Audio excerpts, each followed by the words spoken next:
আজি আপোনালোকে জানে অসমৰ অধিকাংশ প্ৰাথমিক বিদ্যালয়ত ছাত্ৰ ছাত্ৰী যদি স্কুলৰ ভিতৰত বহি থাকে তেওঁলোকে আকাশলৈ চালে তৰা দেখি পায়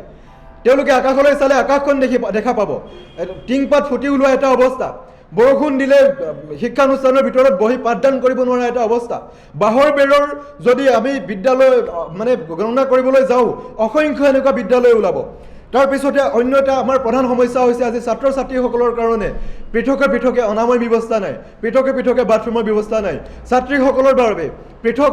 মানে আমাৰ যি গাৰ্লছ কমন ৰুম বুলি কোৱা হয় ছাত্ৰীৰ জিৰণি কোঠা বুলি কোৱা হয় ইয়াৰ ব্যৱস্থা নাই গতিকে এনেধৰণৰ বহুতো বিসংগতি বা এনেধৰণৰ বহুতো অভাৱৰ কাৰণে আজি শিক্ষানুষ্ঠানসমূহত আমাৰ ছাত্ৰ ছাত্ৰীৰ অভাৱ হৈছে আজি শিক্ষানুষ্ঠানসমূহত ছাত্ৰ ছাত্ৰীৰ অভাৱ হোৱাৰ কাৰণে আমাৰ শিক্ষানুষ্ঠানসমূহত পাঠদান কৰি থকা আমাৰ ছাত্ৰ ছাত্ৰীসকলৰ অভিভাৱকসমূহে বাধ্য হৈ চৰকাৰী শিক্ষানুষ্ঠানৰ পৰা ব্যক্তিগত শিক্ষানুষ্ঠানলৈ ছাত্ৰ ছাত্ৰীসকলক লৈ যাবলৈ তেওঁলোকে বাধ্য হৈছে এইটো কোনো প্ৰেছাৰ নহয় বা এইটো কোনো ধৰণৰ অভিযোগ নহয় তেওঁলোকে অভিভাৱকসকল বাধ্য হৈছে যে ছাত্ৰ ছাত্ৰীক গুণগত উন্নত মানৰ শিক্ষা প্ৰদান কৰিবৰ কাৰণে আজি অসমত চৰকাৰী শিক্ষানুষ্ঠানত শিক্ষাদান কৰা এটা পৰিৱেশ নাইকিয়া হৈছে গতিকে আমি পুনৰবাৰ ক'ব বিচাৰিছোঁ অসমৰ শিক্ষানুষ্ঠান অসমৰ চৰকাৰী শিক্ষানুষ্ঠানসমূহত এনেধৰণৰ যি আমাৰ এটা দুখ লগা পৰিৱেশৰ সূচনা হৈ আছে এই পৰিৱেশটো অতি সোনকালে অসম চৰকাৰে নাইকিয়া কৰিব লাগে আৰু অতি দুৰ্ভাগ্যজনক কথা অসম চৰকাৰে অৰুণোদয় আঁচনিৰ কথা কয় আমি অৰুণোদয় আঁচনিৰ বিৰোধিতা কৰা নাই আমি অৰুণোদয় আঁচনিৰ কাৰণে আমিও ভাল পাইছোঁ অসমৰ প্ৰত্যেকজন দুখীয়া মানুহে অৰুণোদয় আঁচনি লাভ কৰক আমিও ভাল পাইছোঁ কিন্তু আপোনালোকে জানে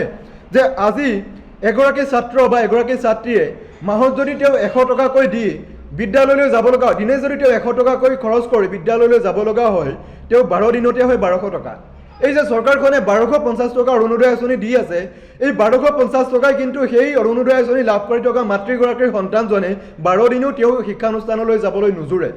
গতিকে আমি ক'ব বিচাৰিছোঁ অসমৰ প্ৰত্যেকজন ছাত্ৰ ছাত্ৰীয়ে শিক্ষানুষ্ঠানলৈ যাব পৰাকৈ এটা সুচল যাতায়াত এটা সুচল ব্যৱস্থা অসম চৰকাৰে প্ৰৱৰ্তন কৰিব লাগে আৰু এই যিসমূহ অভাৱ অভিযোগ বা এই যিসমূহ বিসংগতি মানে সংগঠিত হৈ আছে এই বিসংগতি আৰু অভাৱ অভিযোগসমূহ যেতিয়া অসম চৰকাৰে নিজে তেওঁলোকে নিৰ্মূল কৰিব তেতিয়া অসমৰ প্ৰত্যেকখন চৰকাৰী শিক্ষানুষ্ঠানত ছাত্ৰ ছাত্ৰীৰ সংখ্যা অবিলেখ সংখ্যক বৃদ্ধি পাব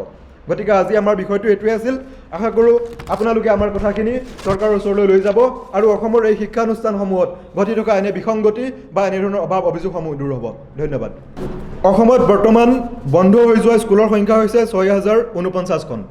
আৰু আন্তঃগাঁথনি বেয়া বুলি যদি আমি ক'বলৈ যাওঁ আমি পাৰ্চেণ্টেজ হিচাপত ক'লে প্ৰায় অসমত বৰ্তমান চলি থকা LP আৰু ME স্কুলৰ 60% স্কুলৰ আন্তঃগাঁথনি বেয়া হৈছে প্ৰায় 60%তকৈও অধিক